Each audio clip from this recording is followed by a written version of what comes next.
Yo, what's going on, guys? So I thought I'd take a moment to talk to y'all about race relations and give y'all a libertarian perspective on the issue. So, race is a very hot topic in America and in the Western world in general, but especially in the United States. And most of the discussion of race is usually revolves around denigrating white people. And it seems like every bad thing that minorities have to deal with is the result of white people. Bad weather is because of white people. Male pattern baldness is because of white people and white privilege, and I'm gonna take a moment to talk to y'all about that. So, white privilege, okay? A lot of the arguments and things that I've heard put forward to presented as examples of white privilege are, not really the case. So let's look at, white economic performance. So whites on average economically outperform blacks, and a lot of people just see it from the perspective of the white and black thing.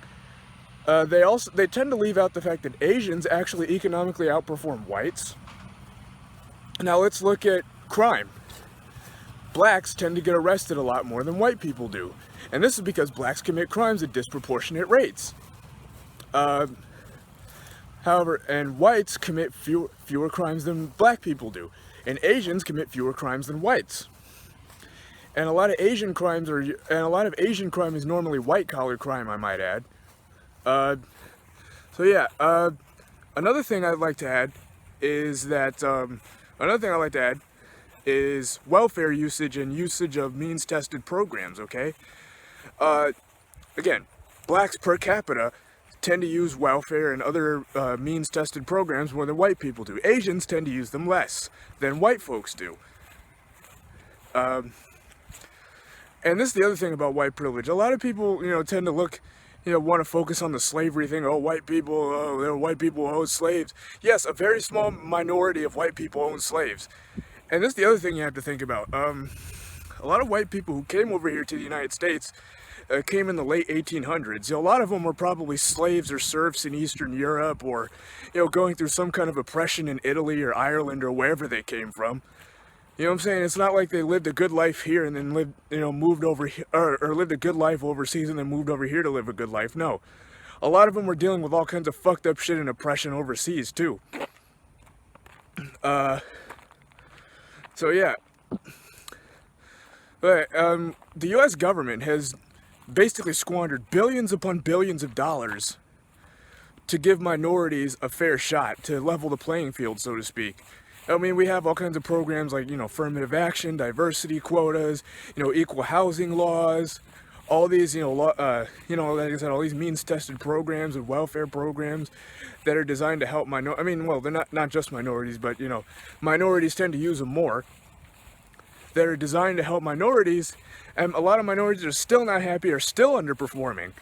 You know what I'm saying? So there has to be some other alternative explanation. I mean, I have one. I'm not going to tell you what it is.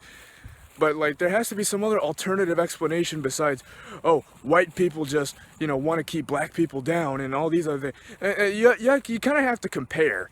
This is another topic. This is another thing I want to bring. You kind of have to compare how people treat one another. I mean, blacks in white countries have better treatment than blacks in black countries do. You know what I'm saying? And whites in white countries have better treatments are treated better than whites in black countries.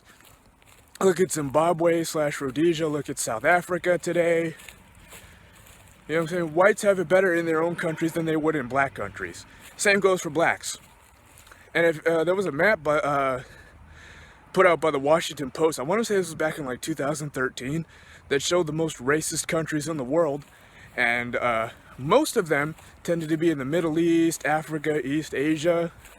I believe India was the most racist country in the world according to this map.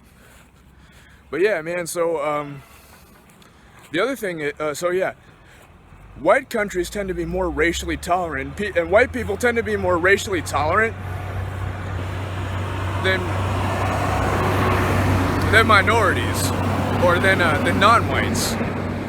And again, this is anecdotal, but the way a lot of minorities talk about white people wouldn't fly the other way around, okay? They're saying the lengths that white people go to not offend minorities. Okay, minorities don't do that for white folks. Just thought I'd put that out there. So yeah, I would like to make it very clear. I'm against forced segregation. I'm against forced integration. Okay, so I'm against apartheid, segregation, laws like that.